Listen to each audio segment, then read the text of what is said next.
Hi everyone! Welcome to today's unboxing with Yoseka stationery video. Today's unboxing will be all about Ink Institute's new Meander series. This is a collection of 5 different ink colors from Ink Institute, and the Meander series features different very vibrant colors of ink inspired by sort of exotic, sort of rare species of flowers that are found in different parts of the world. This is a really cool continuation of this series that Ink Institute started 2 years ago, and I'm happy that they've continued to add these other beautiful colors to it now. And these are a lot of very highly shading inks with some pretty special sort of multi-shading, multi-chromatic properties that you'll get to see as I swatch them out in today's video.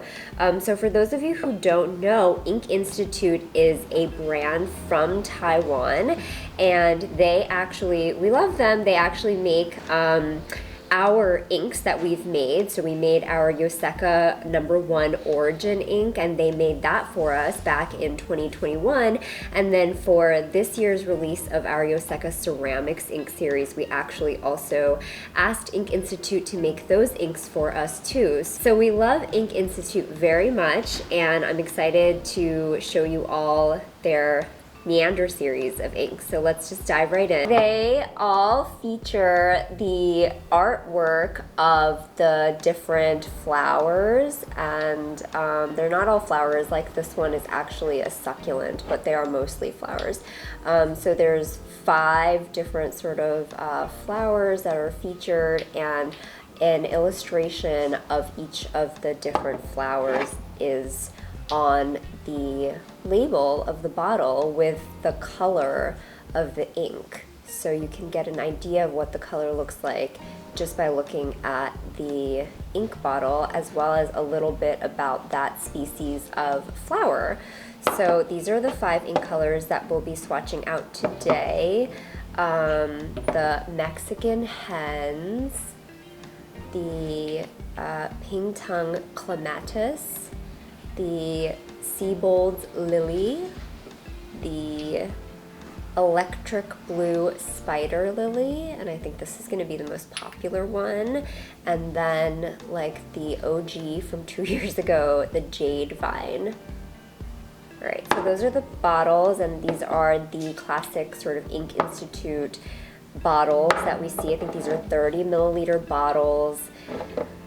And today I'll be using Tomoe River paper from our Hobonichi Techo 2022 sample that we've had for this whole year. Why let this paper go to waste? It's great paper that will show the shading very well, and then actually we've been adding a lot of dip pens here at Yoseka, so I'll sort of just be using these different dip pens. We have the Sailor Hokoro dip pen, and this is the 2.0. I have the Kakimori brass nib dip pen. This is our Fonte glass dip pen, and these two are Pilot Iro Utsushi dip pens in fine and medium nib. So I just had these lying around, and I thought, why clean out after each dip if I have all these pens? Okay, so I guess I'm going to start with the Ink Institute Jade Vine, which is where this Meander series. I'm going to be using the Pilot Iro Utsushi dip pen in the plastic resin, very lightweight body in a medium nib. So this is the Pilot Iro Utsushi medium, and the ink color is Jade Vine.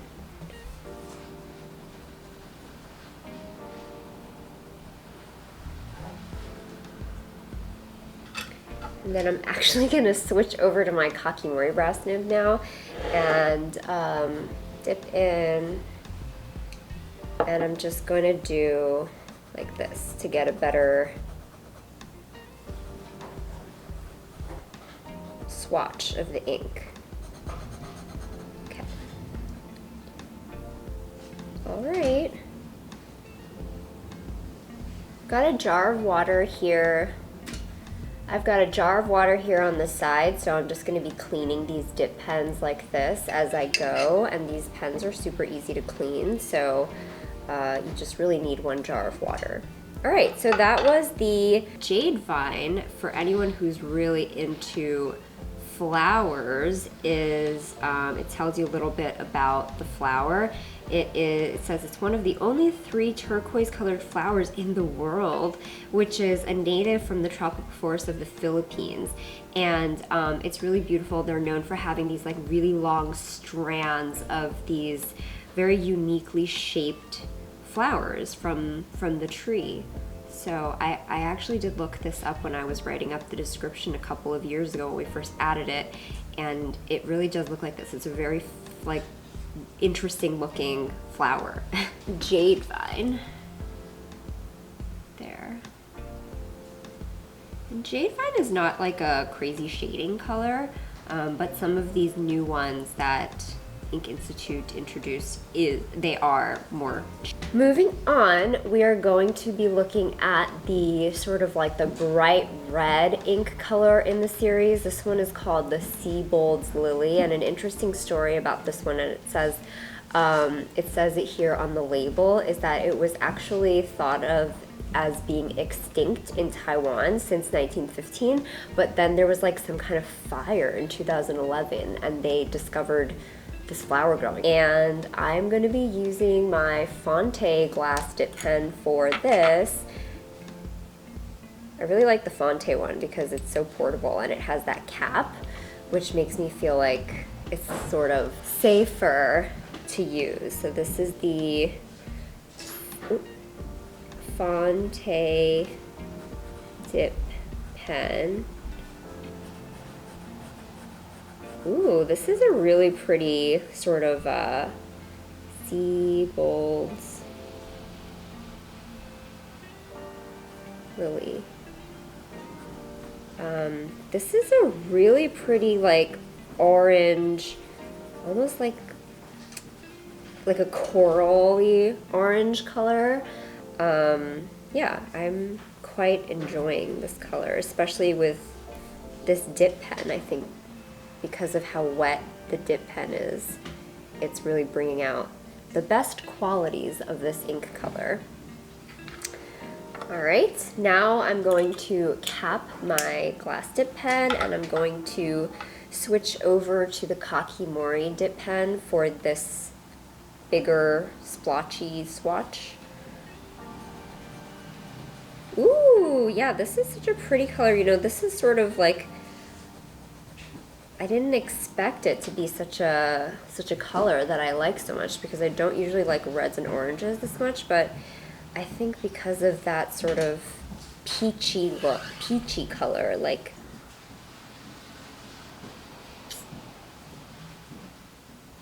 yeah.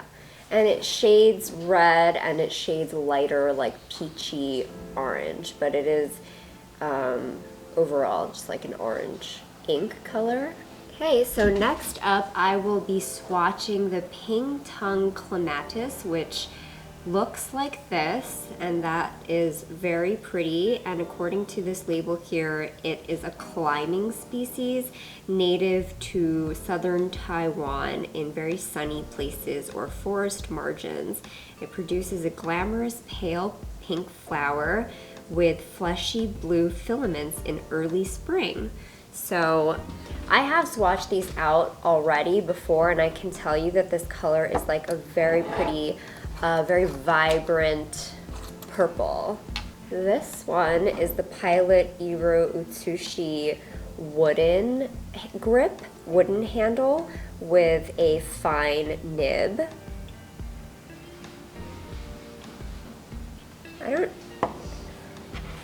This is a fine nib, so it's going to compare to it's going to be thinner compared to that one.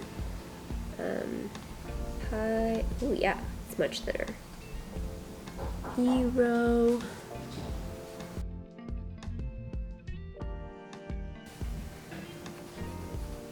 Yeah, so it's a pretty vivid color, very purple, and I guess it's supposed to be mimicking like I think it's like the stamens of the flower in there. So this one is called the Pingtung Chematis. I'm gonna dip it again since this is a fine nib. It probably needs more, you know, it needs more wetness to really be able to bring out that color. And that did it quite nicely. And this is probably a pretty good approximation of what this ink color is going to look like when you're writing in a fine nib, because this dip pen was really fine. So, you know, it's not as much shading as you get when you dip the pen with like a really wet glass nib or a medium dip pen. Right, so I'm gonna clean this nib off. I love how easy these are to clean. And I'll get my Kakimori brass nib, the good old Kakimori brass nib for the swatching.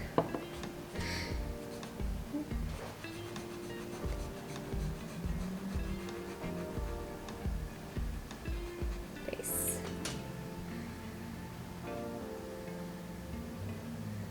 Okay, so that is the Pingtung Chematis, and you can see it is starting to shade, but you probably need a much wetter pen to really bring out those shading qualities. So it shades lavender and sort of blue, but for the most part, the ink is like a dark, vivid royal purple. But there is some shading that occurs as well. Next up, this is a really pretty color. This is the Mexican Hens, and I'm so excited to show you all. So this is the succulent. The others are all like flowers, a couple of lilies. This is a succulent which is native, and it has rosettes of blue-gray leaves. This is what it looks like. And it is native to northeastern Mexico. And this color is basically like a really light lavender, gray, almost color. This dip pen that I'm going to be using is the Sailor Hokoro dip pen, and it comes with a feed, which is interesting. So it's supposed to be able to write for quite a long time with just a dip. So this is the Sailor Hokoro 2.0. Oh yeah, that's such a pretty light purple gray. I'm excited to see how long I'll really be able to write with this. Mexican Hens, and you can see with the 2.0 it's giving us this sort of like calligraphic,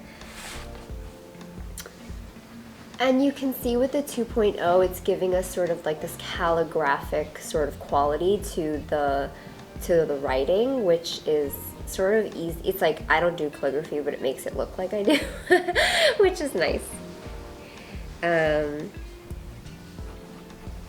Ooh, this is such a pretty color. Wow.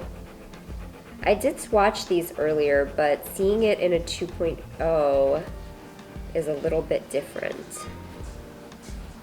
Yeah, and I've only had to dip this pen one time, and it's still going, so it's quite good. All right, it is beginning to dry up on me over there. All right.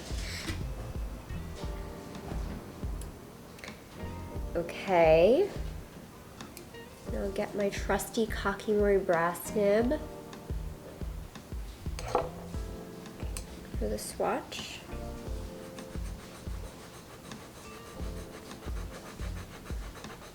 I mean, that's just so pretty. That's such a pretty ink color. My only concern is that it's pretty light, so I guess if you were writing, if I was dipping with this pen, it might not be that visible, might not be that legible. So you would want like a thicker pen. A 2.0 stub nib would be like perfect for writing with this Mexican Hens ink, but otherwise it would be a little bit light. If you have like an extra fine pen or a fine pen, it might be a little light. All right, last up, and I've sort of like painted myself into a corner here because where am I going to put this swatch? But I have one last ink, and it happens to be my favorite color in this collection. It's the Electric Blue Spider Lily. I think this is probably a lot of people's favorite color. It has really amazing shading qualities, but it's not uncommon to some of the other like highly shading inks that we have seen before, like from Sailor and from some other companies too, but we'll see how this one is different. I think this Mexican Hens one is really unique though. Look at that swatch. It's so gorgeous. I guess I've used all of my pens now, so I'll go back to the Fonte because I really enjoyed that.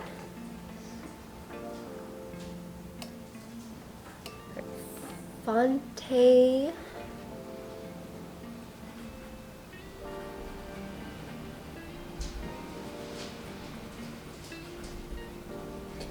Okay.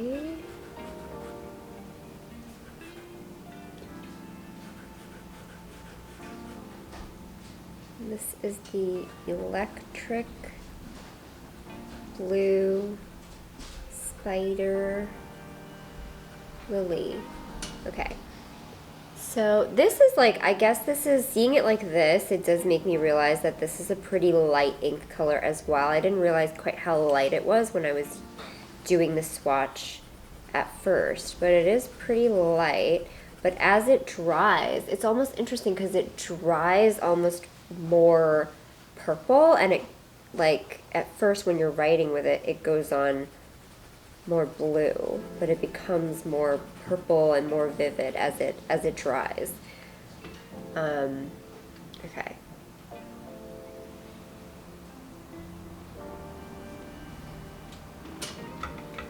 So now I'm going to swatch it with Kakimori.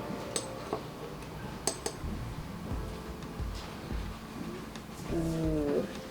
Some of these inks are just like made for swatching, you know, like they just look so good when you do that. Like when you do that, they look amazing. Which is interesting. Okay, so I just blew on this ink a little bit to try and speed up the drying process because the shading really becomes more evident as you as it dries out.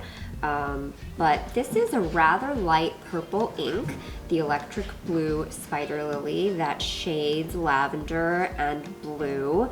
But overall, I would say it is like a lavender, almost periwinkle kind of color, very light. That's the Mexican Hens, which is like a grayish purple, so gorgeous, so unique. The Pingtung Chematis is like a very vivid purple. Then we have this fiery Siebold's Lily, which is this beautiful coral. Look at that as it dried. It just became even more coral and peachy. That's really pretty.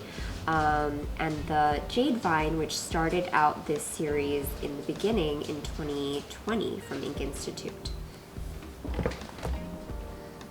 All right, so there you have it. We swatched out these 5 different ink colors from Ink Institute's Meander series. I hope you all enjoyed it. These are such gorgeous inks, and I hope to see more from Ink Institute in this collection in the coming months, years. Well, let us know in the comments if you have a favorite ink color in this series, and thank you so much for watching. Bye!